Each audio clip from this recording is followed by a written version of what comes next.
மாண்புமிகு பேரவைத் தலைவர் அவர்களே, மொழி எப்பவும் தொடர்புக்கான ஒன்று தான், இல்லைன்னு யாரும் மறுக்கவே முடியாது. உலகத்தில் இருக்க எல்லா மொழிக்கும் இது பொருந்தும், அதையும் யாரும் மறுக்க முடியாது. ஆனால் நம்ம தமிழ் வெறும் மொழி மட்டுமல்ல, பேசினா வர்ற ஓசை மட்டுமல்ல, திரும்பவும் சொல்கிறேன், தமிழ் ஒரு மொழி மட்டுமில்லை, அது நம்ம உயிர், அது நம்ம உணர்வு. நம்மளை பெற்ற தாயை அம்மானு சொல்கிறப்பெல்லாம் பாசமும் சொந்தமும் நம்மளை அறியாமலே உயிரா உறவா உணர்வா தானா உள்ளுக்குள்ளே தோணும்ல. அதே மாதிரி ஏன் இன்னும் ஒரு படி மேலே போயே சொல்லலாம், தமிழ்னு சொன்னாலே எப்படி இருக்கும், என்ன ஆகும்னு சொல்லவா வேணும். தாய் எப்படி ஒரு மிகப்பெரிய புனிதமோ அப்படிதாங்க தாய்மொழியும். அதுலேயும் நம்ம தாய்மொழி தமிழ்மொழி இப்படி சொல்கிறதே போதும், எல்லாருக்கும் நம்ம தாய்மொழி உணர்வை பற்றி புரியும்னு நினைக்கிறோம். நம்ம தாயே நமக்கு மிகப்பெரிய புனிதம்னா நம்ம எல்லாருக்குமான தமிழ் தாய் பற்றி சொல்லவா வேணும். தாயை போற்றுகிற வாழ்த்துகிற தமிழ்நாட்டு மண் தமிழ்தாய் வாழ்த்து எப்படி விடாது, விடவும் மாட்டோம். மாண்புமிகு பேரவைத் தலைவர் அவர்களே, நம்ம தமிழ்தாய் வாழ்த்த 1891 எழுதின மனோன்மணியம் சுந்தரனார் நம்ம தமிழ் மொழியவே தமிழ் தாய்னு சொல்லி உயர்வா பாடினார். இந்திய துணை கண்டத்தை இந்திய ஒன்றியத்தை அழகிய முகமா சொன்ன மனோன்மணியம் சுந்தரனார் அந்த முகத்தோட நெத்தியில் வைக்கிற பொட்டு தான் திலகம் தான் தமிழ் நாடுன்னு சொன்னார். இந்தியாவோட நெற்றியில் இருக்கிற பொட்டு மாதிரி ஒரு வெற்றி பொட்டு தான் நம்ம தமிழ்நாடு. அந்த பொட்டோட நறுமணம் உலகம் பூரா பரவுற மாதிரி தமிழோட புகழும் உலகம் பூரா பரவணும்னு சொன்னார். உண்மைதானே அது? இன்னைக்கு தமிழ் பேசுகிற மக்கள் இல்லாத நாடுகளே ரொம்ப குறைவு தானே. தமிழும் தமிழனும் இல்லாத நாடு எது? திரும்பவும் சொல்லலாம், தமிழ் ஒரு மொழி மட்டுமல்ல, அது ஒரு பண்பாடு, அது ஒரு நாகரிகம், அது ஒரு சிந்தனை, அது ஒரு அன்பு. தமிழ்னா விருந்தோம்பல், சுருக்கமாக சொன்னால் தமிழ்னா கெத்து, தமிழ்னா பவர்.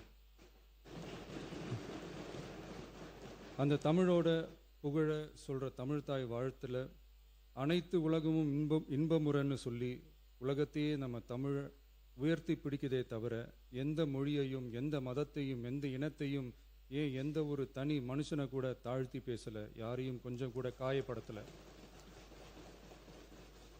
மாண்புமிகு பேரவைத் தலைவர் அவர்களே, நம்ம ஒவ்வொருத்தருக்கும் தனித்தனியாக ஒரு பேர் இருக்கும். ஒரு கூட்டத்தில் நம்ம பேரை சொல்லி யாரும் கூப்பிட்டா நாம் ஒருத்தர் மட்டும்தான் திரும்பி பார்ப்போம். ஆனால் தமிழ்னு சொன்னால் ஒட்டு மொத்தமாக நாம் எல்லாருமே திரும்பி பார்ப்போம்ல. அப்படி நம்ம எல்லாருக்கும் இருக்கிற பொது பேரு தானே அது. நமக்கு தமிழ்னு அடையாளத்தை கொடுத்ததே தமிழ் தானே. ஒரு பேரு, ஒரு சொல்லே, ஒரு மிகப்பெரிய வரலாறுனா அது நம்ம தமிழ் தான். அந்த தமிழை உயர்த்தி பிடிக்கிற தமிழை பின்னாடி தள்ளினா தமிழ்நாடு எப்படி பொறுத்திருக்கும்? ஒரு கட்சிக்கு பிரச்சனைனா சம்பந்தப்பட்ட அந்த கட்சி மட்டும்தான் போராடும். ஆனால் தமிழ்னு சொன்னால் ஒட்டுமொத்த தமிழ்நாடும் ஒன்றா வந்து நிற்கும். அதனால தான் சொல்கிறோம், தமிழ்னா உயிர், தமிழ்னா உணர்வு. உலகத்தில் தோன்றிய பல மொழிகள் காலப்போக்கில் மறைஞ்சு போய் இருக்குன்னு சொல்லுவாங்க. ஆனால் நம்ம தமிழ் காலகாலமாக நிலைச்சி நீடிச்சு நிற்கிற ஒன்று. தமிழில் என்ன இல்லைங்க, இலக்கணம் இலக்கியம்னு பல ஆயிரம் வருஷமாக இருக்கிறது நம்ம தாய்மொழிக்கு தானே. தொல்காப்பியம், சங்க இலக்கியம், ஏன் உலகம் முழுக்க தெரிஞ்ச திருக்குறள் ஒன்று போதாதா தமிழோட பெருமையை சொல்கிறதுக்கு? இவ்வளவு பெருமை கொண்ட தமிழ் மொழியோட ஒரு அடையாளம் தான் நம்ம தமிழ்தாய் வாழ்த்து. ஒட்டுமொத்த இந்தியாவோட பன்முகத்தன்மையை உயர்த்தி பேசுகிற தமிழ்தாய் வாழ்த்து நம்ம ஊரில், நம்ம தமிழ்நாட்டில் முதல் இடத்துல தான் இருக்கணும். நம்ம இந்திய அரசியல் தமிழ் மாநிலத்தோட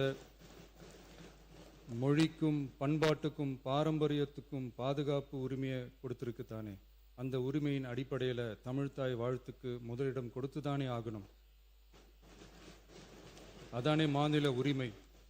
அப்படிப்பட்ட தமிழ்தாய் வாழ்த்து தான் 1970 நவம்பர் 23 முதல் அரசு விழாக்களில் முதல்ல பாடணும்னு சொல்லி ஒரு அரசாணையை போட்டு அந்த செயல்பாட்டுக்கு வந்துச்சு.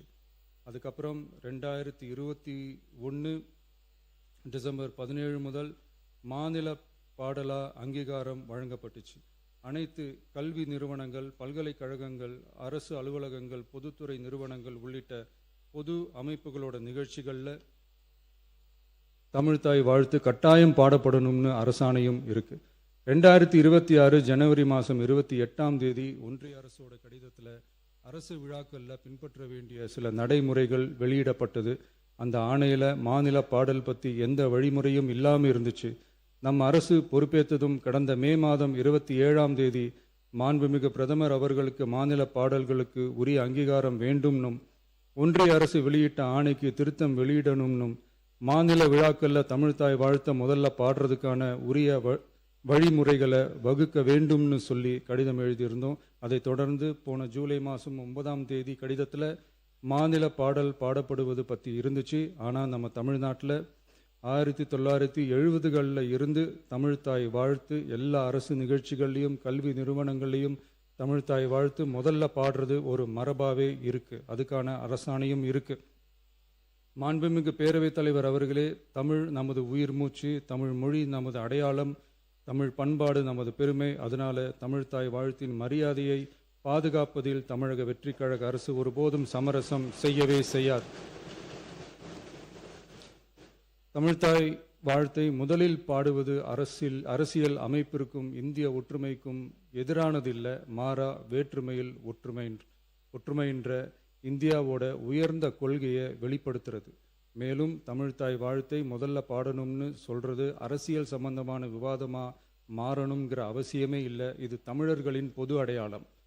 நம்மை வேறுபடுத்துவதல்ல, ஒன்றிணைப்பது. மாண்புமிகு பேரவைத் தலைவர் அவர்களே, தமிழ்தாய் வாழ்த்தின் கண்ணியத்தையும் தமிழின் தொன்மையையும் தமிழர் பண்பாட்டின் பெருமையையும் பாதுகாக்கும் இந்த உயரிய பணியில் இந்த சட்டமன்ற பேரவையில் உள்ள அனைத்து உறுப்பினர்களும் கட்சி வேறுபாடுகளை மறந்து ஒன்றிணைந்து அனைத்து கல்வி நிறுவனங்கள், பல்கலைக்கழகங்கள், அரசு அலுவலகங்கள், பொதுத்துறை நிறுவனங்கள் உள்ளிட்ட பொது அமைப்புகளின் நிகழ்ச்சிகளிலும் தமிழ்தாய் வாழ்த்து கட்டாயமாக முதலில் பாடப்பட வேண்டும் என்று கொண்டுவரப்படும் இந்த தீர்மானத்திற்கு அனைவரும் ஆதரவு வழங்க வேண்டும் என கேட்டுக்கொள்கிறேன்.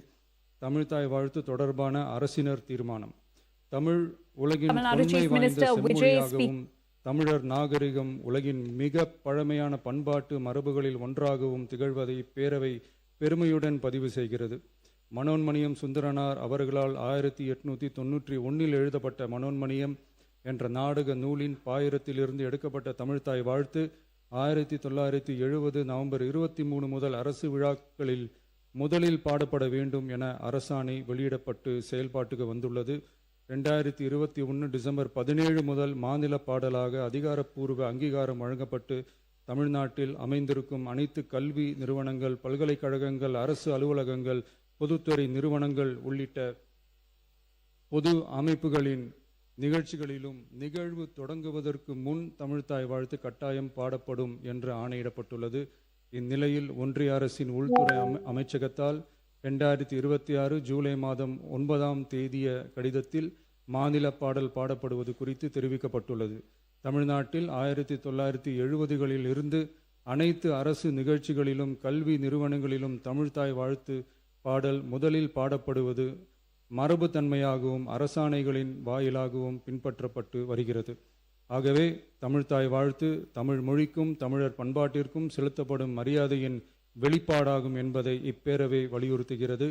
இந்திய அரசியலமைப்பு வழங்கியுள்ள மொழி மற்றும் பண்பாட்டு உரிமைகளின் அடிப்படையில் தமிழ்நாட்டின் பண்பாட்டு அடையாளத்தை நிலைநிறுத்தும் வகையில் தமிழ்நாட்டில் அமைந்திருக்கும் அனைத்து கல்வி நிறுவனங்கள், பல்கலைக்கழகங்கள், அரசு அலுவலகங்கள், பொதுத்துறை நிறுவனங்கள் உள்ளிட்ட பொது அமைப்புகளின் நிகழ்ச்சிகளிலும் நிகழ்வு தொடங்குவதற்கு முன் தமிழ்தாய் வாழ்த்து கட்டாயம் முதலில் பாடப்பட வேண்டும் என தமிழ்நாடு சட்டமன்ற பேரவை ஏகமனதாக தீர்மானிக்கிறது என்ற தீர்மானத்தை நான் முன்மொழிகிறேன். அனைத்து கட்சிகளை சார்ந்த உறுப்பினர்களும் இந்த தீர்மானத்தை ஒருமனதாக நிறைவேற்றி தர வேண்டுகிறேன். நன்றி, வணக்கம். மாண்புமிகு உறுப்பினர் முனைவர் கோவி செழியன் அவர்கள் பேச வருகின்ற